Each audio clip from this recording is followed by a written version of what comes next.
Hello guys, today we're going to talk about the situation in Ukraine. Um, Many days passed since my last videos, so I am back now, and I want to talk about the North Front Line.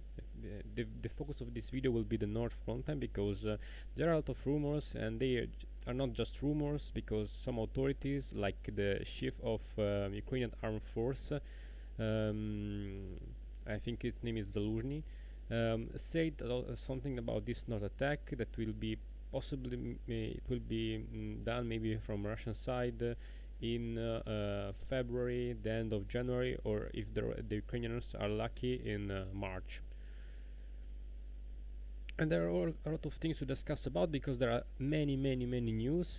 I collected a lot of informations. Of course, we're going to discuss only with the information that we have. Okay, there are a lot of information that are secret that only the two parts know about the other side, and we're going to talk about only what we know. Of course, we're going to speculate something, but I try to be more accurate as I can, and of course.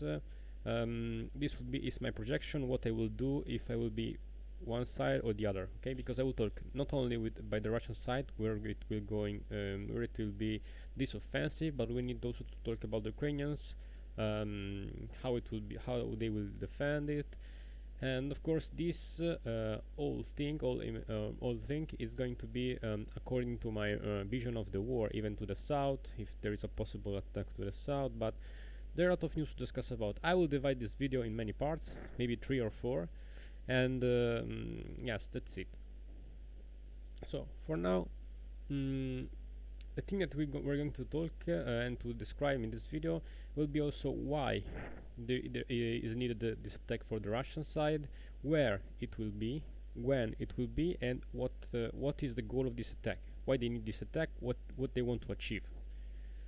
Of course, I talk if I will be Russian general, okay, and the same I will do to the Ukrainian side and what they have to do in this occasion. So, first thing first, there are a lot of news, there are a lot of points that we can discuss about in these days. There are a lot of things, okay, that I can say about this war. A lot of generals, not only from Ukrainian side, but also a lot of guys from the other side of this war. I don't say Russian or Ukraine, but I'm saying NATO. A lot of generals from American side say that Ukraine should go on negotiation now, because they now have they had at least a strong position when they did the Kherson counteroffensive and the North counteroffensive. The Ukraine did a good job in this war, maybe even better than the Russians. We have to admit it, because the Ukrainians were able to stop all of the Russian attack in the south. Of course, this is the south part. They couldn't protect all the south part, but they were able to stop the Russian to the Zaporizhzhia Oblast, and they were able to destroy not only the rivers, the bridges here in the Dnieper River, but also they managed to cut all the supplies by the Russian side in the Kherson region, and they set up a big counteroffensive. At least they put a lot of pressure to the Russians, and they need to evacuate this zone, because of course you cannot stand without supplies. And the Russians did a really good job by their side in those phases, because they did the best thing to do in these occasions, of course.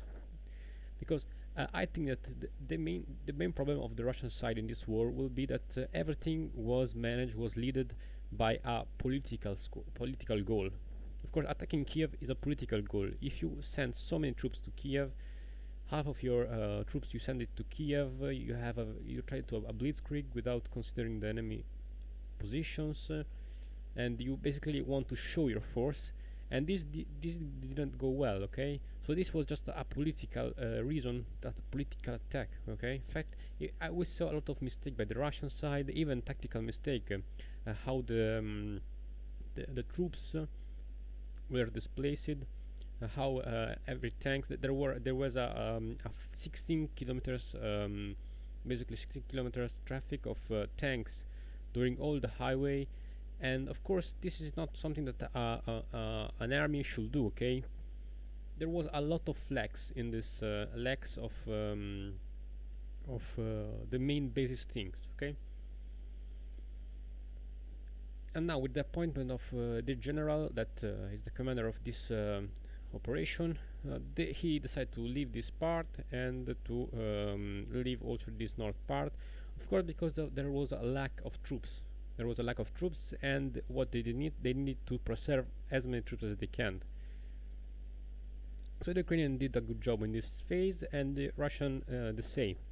But there are still a lot of problems to resolve, and we're going to see if the Russian will do the same mistake. I don't think, because now we are seeing that the main focus is not is turning into from political to military point of view. Okay, and we see it by these choices, to leave Kherson and to leave this north part of Kharkiv, but mainly Kherson area. So let's talk about those points. The American generals are saying that the Ukrainians should go to negotiation now, or at least after the last counteroffensive, because they could have the forces to do the last counteroffensive, at least for many time.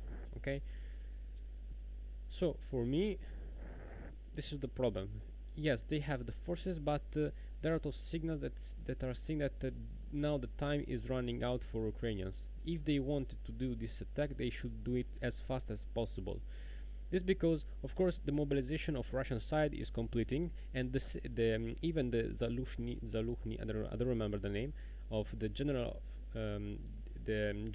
of armored force of Ukraine, said that they needed to mobilize another 100,000 of men or 200,000 of men, because the Russian mobilization, it wasn't a failure. The Russian mobilization, basically, it was something good for Russian, because it was not a failure as they wanted to be. So, and the numbers, as the time passed, the numbers will play a big role in this conflict, as we saw, because the main thing that the Ukrainians had in the previous phases of the war is that they had the number of the superiority number. Of course, I'm saying in military, in troops. Okay, of course they do not have the superiority in artillery, as we see in Donbass. They do not have superiority in air force, but of course even the air force was not kind of well used by the Russian side. There are a lot of things to discuss, but I will let those things to other videos. So all of those positions, all of those numbers will yes, it will be very hard for the Ukrainians to contrast those numbers. Okay, so they need more troops, and if they need more troops, this is why Zelensky probably is in attrition with the armored force of Ukraine, Zaluzhny, because he said that. And now probably, if they want to accumulate other thousands of army, they are recruiting a lot of men. They need a lot of money to do this, and of course they will. This is why Zelensky now is trying to was in the United States, and he's trying not only to negotiate with Biden to have more weapons, but also to negotiate with Biden that they need a lot of funds to train those troops. Okay, and this is a big problem for the Ukrainians. And not only this, let's say how United States are basically helping the Ukraine. They give only one Patriot battery. One Patriot battery is basically nothing. It's not even enough to cover all of Kiev city, because its operational range is about 70 kilometers probably. It depends on the version, but it's mainly probably the Patriot that they deliver to Ukraine is Patriot Pack 3, Pack 4, I don't remember. So this is the diameter, okay, and it's not enough. Sorry, not the city, but the region of Ukraine of Kiev, it's not enough for the Kiev region. Okay, this is the range of their effectiveness, and it's not even so good defense system. Of course, there was a lot of updates on this system, but it's not even the best air defense that is on the market. Okay, so this is another thing. It seems that this Patriot defense system is only a symbolic thing to Ukraine. Okay, let's say I have prepared something for you. Okay, this is what the Ukrainians, the Americans did to gave to Ukrainians. So let's say Patriot battery, this one, and then they gave mainly 45,000 shells. Okay, the Ukrainians are using at least 6,000 shells per day.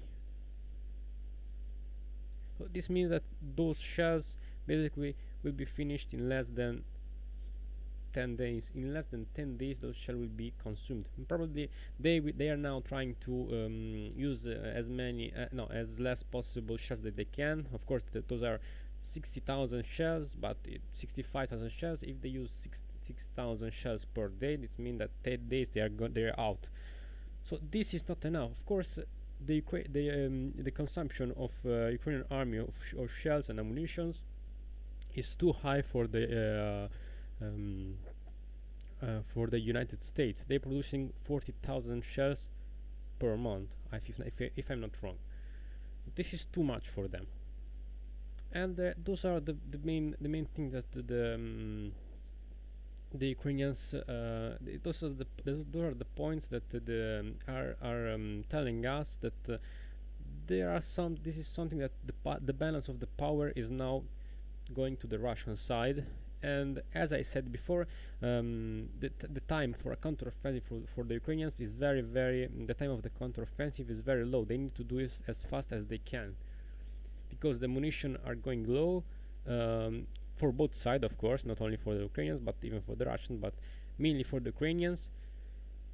And the Russians here are preparing a lot of layers of defense. If I'm not wrong, they are preparing 5 layers of trenches and defense positions in this part to prevent the Zaporizhia attack. Okay, so another thing that we are going to see, we are seeing in these times, is that there are a lot of troops that now are, if I'm not wrong, there are a lot of troops that we are seeing now here. This one, for example, and if I'm not wrong, even this one.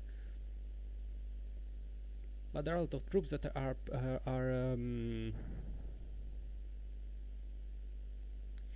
appearing in this time, and those troops basically had a lot of losses in the first attack to the north side, from the north side here in the first days of this attack. Those troops are paratroopers, and those paratroopers were basically put out of combat capability because they had a lot of losses, of course, in this attack. This was very, very bad for them, and now those units are appearing again. Okay, so this means that those troops were filled with the new paratroopers, new guys, and of course they had 9 months to prepare all of those troops. So this means that the Russians now are building again all of their army. Okay, they are building all of the army, and there are a lot of conscripts also. This is very bad news for the Ukrainians, and I don't know. It's not seem that the United States are going to support the Ukrainians for a long time, and we know that the Ukrainians are depend only from the what the West can give to them. Okay, this is a main point. The second thing that I want to talk about is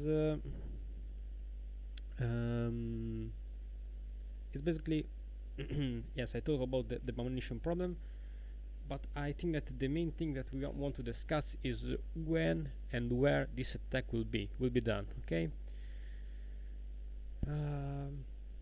Well, let's say that if you want to know this, we need to discuss about the situation on the ground, on the battlefield. We need to look at the troops, and we need to set up a goal.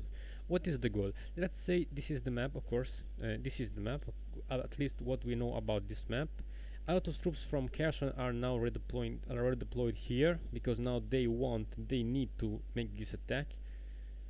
And a lot of troops are deployed here, but not only here in Zaporizhia, but also here in the Donbass area, because this area is attracting a lot of troops, even from Kharkiv, from Poltava, from a lot of Karamchuk, from all of the near oblast here, all of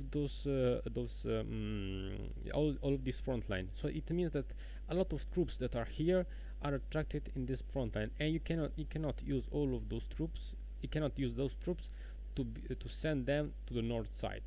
So this means that this is very powerful point of attraction of Ukrainian troops. And if we see this, all of those troops are concentrated in this area basically, and in this area there are, if I'm not wrong, 60-70% of professional army of Ukraine. This is this is the most part of army is here. If you're able to somehow stop the supply to to those guys here, to encircle somehow them, this means that you are destroying more than half of the Ukrainian army. So for me, if your goal is this, you need to first of all cut off the supply, all of the supplies here, and then to encircle those troops and slowly destroying them. Of course, with the problem of ammunitions, the Russians need to make this attack from the north to trying to destroy to cut the supplies, and then probably they will freeze at least from some months the conflict to a lower piece of attritions, because they need to restore the ammunition. Or even now they are buying ammunition from other countries. I don't know. Those are speculations, but somehow or they will stop the conflict, or they will be able to make very, very powerful attack, and probably they also will stop anyways, because they need to create some layer of defense and to do not go back again in case of Ukrainian counteroffensive. Okay. So as we see, so this is the goal, and for me, if we look at the supply lines, we are seeing that in all of this area from Kharkiv to Zaporizhia, the main supply lines are those to Poltava, to the Dnipropetrovsk, Pavlograd. There are some Zaporizhia, Pokrovsk, and Izium the same. So those are the main target. Those are the main supply hub. It's kind of yes, it's this, and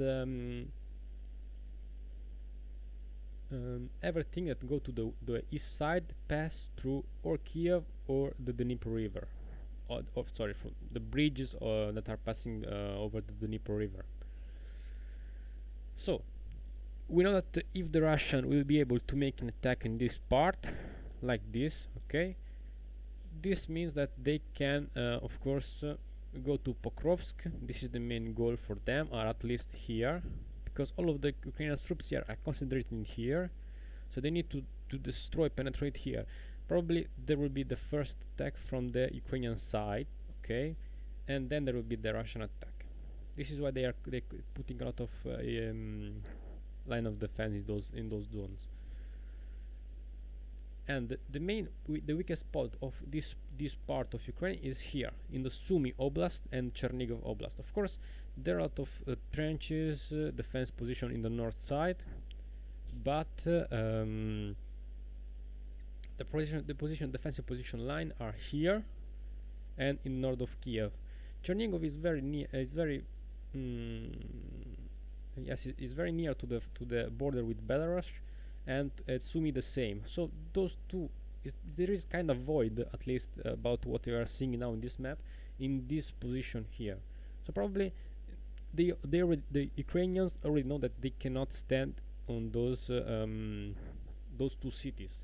They just put some reinforcement to try to defend as much as they can, but with a large attack they will never be able to stop all of those offensive, and probably they will let Sumy and maybe even Chernigov and all of those sit in the middle here. Now the Russian will have some connection Belgorod, Sumy and Chernigov to create a big defensive position here, and they can stabilize all of their forces. And the main thing is to this is a possible scenario, okay? The main thing is to do something like this, to cut all of those roads that are leading to from Kiev to Kharkiv. The main road is this one, yes, this one, and there is also this little road, but you can destroy the bridges here, you can make some attack, you can also go to the south, maybe here, I don't know, something like this, trying to cut off this road. And the next thing to do is to destroy all of the bridges in the middle here. All of the bridges, you can let some bridges alive, for example those on Zaporizhia, but you need to destroy the bridges on the Dnipro river. All of those bridges need to be destroyed, okay? So you are cutting a lot of supplies from the Ukrainian side. They will be not able to supply all of this Donbass front, and the next thing, when they will be weak, you now are able to attack in this direction and to cut even this supply road here. So the main thing of the attack from the